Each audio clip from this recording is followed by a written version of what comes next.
It is the largest of its kind in the world, filled with the latest in brilliant thinking and technological innovation. In just one day, its ultrafiltration membrane system produces 25 million gallons of water so pure it exceeds federal standards with minimal use. It is so automated it can run itself, and an incredible 99.99% of the water entering the plant is treated and delivered to district customers. It even produces 2/3 of its own energy needs. Yet it was the most cost-effective option available. Best of all, it was designed to meet the needs, both in terms of quality and capacity, not just for today, but far, far into the future. But to truly understand the story behind this amazing feat of 21st century technology, you have to go back in time. Back before the construction. Back before the groundbreaking. Back to a time before the water district. Before the hardy German settlers chose Olivenhain, or Olive Grove, as the name of their new home. All the way back to the time of three proud Native American cultures, the Santiaguito, Lahoyan, and Diegueño.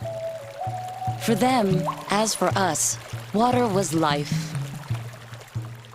While this area was always dry, there was water in this vicinity, and that did definitely attract various groups of natives for a long period of time. People would be surprised to know how few could be supported in this area. It's estimated that at times that there was as few as 5,000 people living in the entire San Diego County region. These pockets of population were very small and very sparse and widely dispersed in order to accommodate the scarce natural resources, water being one of those. The earliest settlers were explorers, and they needed water for stock and for their horses, and followed by the missionaries like Father Sarah, and they actually built dams in the 1700s in San Diego County in several locations. Ultimately, the German settlers who came here for farming and found that water was much scarcer and much more precious than they had been told when they were offered the great climate and the inexpensive land. But they got out here and discovered they didn't have that amount of water. The water table was dropping very rapidly. Some of them decided to give up and go back to Chicago, but the majority of them stayed and worked and dry farmed.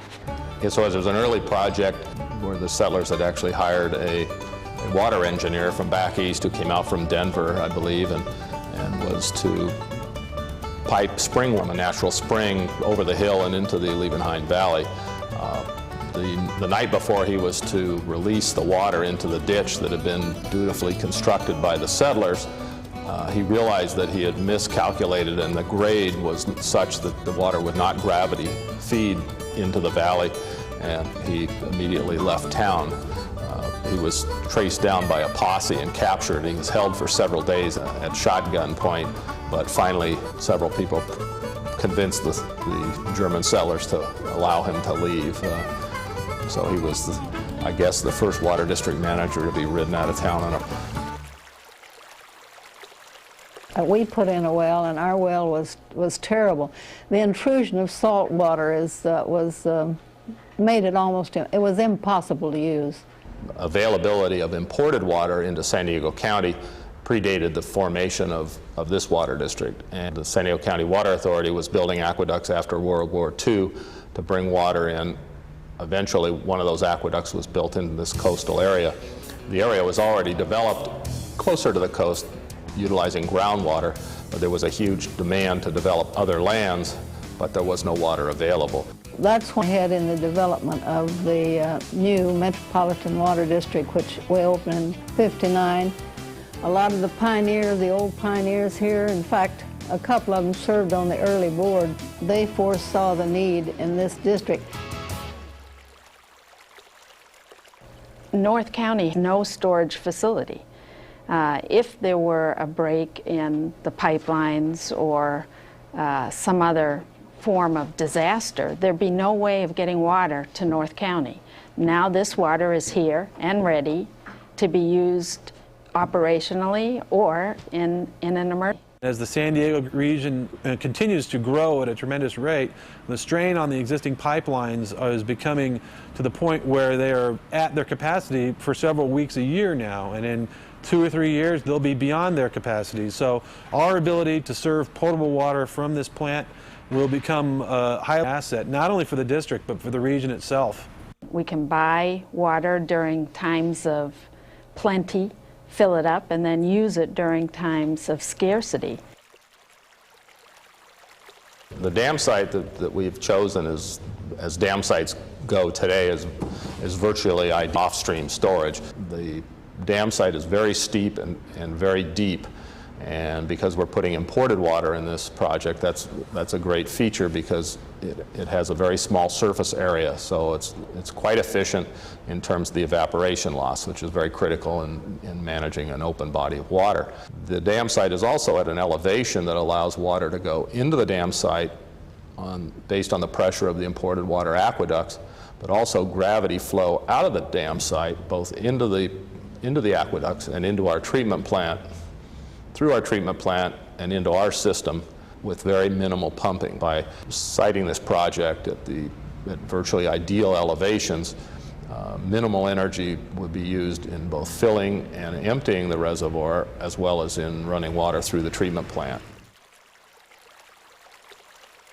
The membrane filtration plant, it provides lower capital costs, conventional methods of providing the same service. It's environmentally friendly and meets the regulatory standards of current and future needs. It also provides some flexibility for expansion at no large cost to the district. In a construction sense, I think it's a lot easier. You know, there's a lot less than media filtration. I think it cuts down on the labor costs. The membrane plant is a lot easier to operate because it's more hands-off once it's operating, once it's set up. The plant itself is also enclosed, and so a secure building, a secure site, and I think those enhance the aspects of safety and security for our customers. Membrane technology is an absolute barrier to all the contaminants in the water. Nothing will pass through it. The pore size is so small it will filter out cryptosporidium and various bacteria. It's simpler to operate and in some cases even more cost effective. Our district was really visionary in terms of looking into this type of treatment plant, and because it is on a cutting edge of technology, the federal government provided us with about $6.8 million worth of grant funds to help us make the project possible. The membrane ultrafiltration system used in the plant pulls the water through a physical barrier so small it filters out pathogens such as bacteria and all but the tiniest viruses. Anything larger than 0.035 micron is kept out of the water you drink. Think of it this way. If the membrane is the size of a tennis ball, the relative size of organic pollutants would be a baseball bat. Common viruses would be the size of a semi-truck. Bacteria, the size of an Egyptian pyramid, and dangerous microbes such as Giardia and Cryptosporidium would be the size of Mount St. Helens. The bad stuff is just too big to, but the water molecules aren't. It's that simple. From the earliest planning through design and construction of the storage project and the water treatment plant, every effort has been made to mitigate potential adverse effects to the environment. For every acre of riparian habitat that was lost as filling the reservoir, we have enhanced or created 10 new acres of riparian habitat on Escondido Creek. In addition, special efforts were made to protect 2 rare species. The first was a bird, known locally as the California gnatcatcher, dependent upon our local coastal sage, scrut. At one time we had 26 pairs of gnatcatchers along the pipeline, and it took a considerable amount of discussion and negotiation with federal and state authorities to get the appropriate permits to do this project. But we have purchased and preserved over 39 acres of coastal sage scrub habitat that will never be built upon and will be preserved in perpetuity as a result of this project. The second was a small plant known locally as the coyote bush that appears on both the federal and state endangered lists. This particular species only grows in this vicinity, and we have set up permanent preserves for over 150 plants. The known population probably is only about twice that number. In setting aside land for these species, the project has helped create a wildlife corridor linking portions of the North County with the San Diego River Basin and other areas. This link allows exchange of genetic material between animals previously isolated by human development. The treatment plant is also very environmentally friendly, successfully treating 99.99% of the water entering the plant. One of the really interesting features about this project is the ability to use and to recover virtually every drop of water that flows into the plant behind me here. The water is first filtered when it comes in through our first stage membranes. Those membranes on the first pass recover about 92% of the water that goes through them, meaning that about 8% of flow through those is carrying the particulate matter that we're filtering away as waste. Now, normally that would represent your waste flow, but here we have a second stage of membranes which capture that water and filter it and take that filtered water back to the head of the plant, aren't wasting it. We've now concentrated that particulate matter even further, and we take that concentrated waste flow to what we call our third stage treatment, and we recover there about 98 or 99% of that flow and take that water back to the start of the plant. The result is that we have virtually water that we're wasting through this plant. The plant was already over halfway built when the energy crisis hit California, and it forced a major midpoint course correction in design and construction. We were at 60% construction completion, and we realized that there were some energy returbans that we could add to the plant and some cyclic aeration changes where we actually cycle the air on and off, thereby saving energy. Well, when you're at 60% construction completion, it's really hard to change the basic design of the plant and the way the energy recovery is run. So we faced the challenge of making these very late in construction, and it took all the parties involved. It took the contractor, construction manager, and designer a lot of time and effort to get together and incorporate these changes. The end result is that the district will save about $1 million a year in electrical costs for operating this plant. The water will come up these pipes through the turbine. We'll take the energy of the rushing water and transfer it through a shaft into the blower and into this motor over here to produce electricity. That was one of the unique features of the plant, is to have these recovery turbines where we could utilize the incoming water energy to drive these pieces of equipment. We're looking at using up to 75% of all consumption that we have it generated right here within the plant. This site being so inaccessible and being back here in the valley, it's a very tight quarters to work in.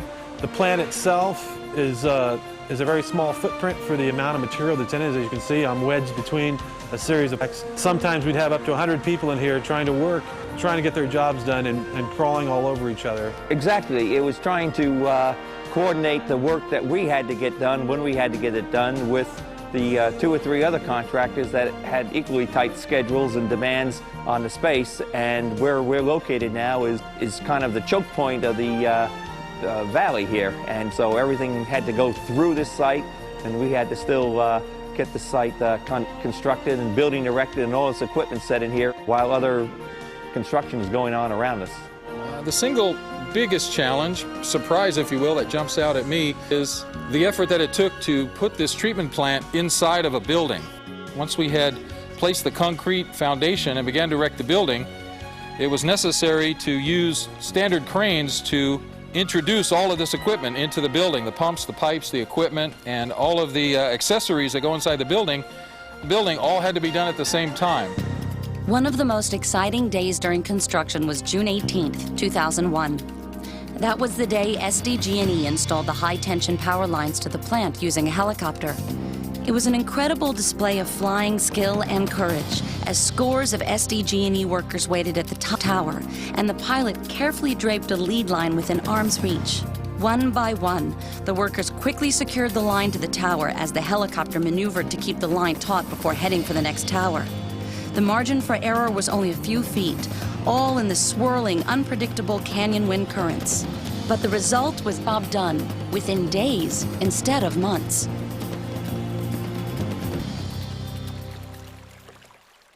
One of the best aspects of this treatment plant project was the teamwork that everybody exhibited throughout the entire project. It was really challenging to have a designer from the United States, a membrane manager from Canada, a contractor that hadn't built a membrane plant before, various environmental issues that needed to be taken care of, and all of the parties from the construction manager to the contractor to the designer worked together very much in a partnership atmosphere to make this project the success that it is.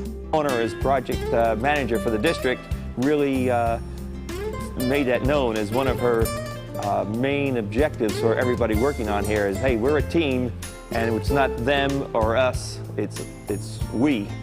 We have a very unique and diverse team of people that have all come together, kind of put their egos and desires aside and put the project first. The various participants all pooled their many talents to contribute to getting the project done. There's been very good cooperation among the team members. They have worked very closely together. They have an open forum for communication, and it definitely makes the job more efficient, and it works out much better that way than other projects I've been on. No one's ever built a plant like this before, and no one knew exactly what it would take to get it done. It allowed us a lot of opportunities to think outside the box, to take different approaches, to look at things in a different way, and to come up with a product that will serve our district for decades to come and be an example for the rest of the water industry to follow. Our main problem will be curtailing the stream of visitors that want to come and see what's been accomplished and how they can accomplish the same thing. So we're pleased and proud at what we accomplish here, and again, I personally thoroughly enjoyed all the interest that the public and other professionals in our field have shown. We've already got a long line of tours to bring people through here because everybody wants to take a look and see how it works, and I think that what you'll see here will be the model of future water treatment plants throughout the area and the country. Now you've heard our story. We're so proud of this new facility. So enjoy the day, look it over, and ask questions. We hope you will have a new appreciation of the experience, effort, and commitment behind the clean, pure water that flows when you turn the tap. And you will know as we do, water is life.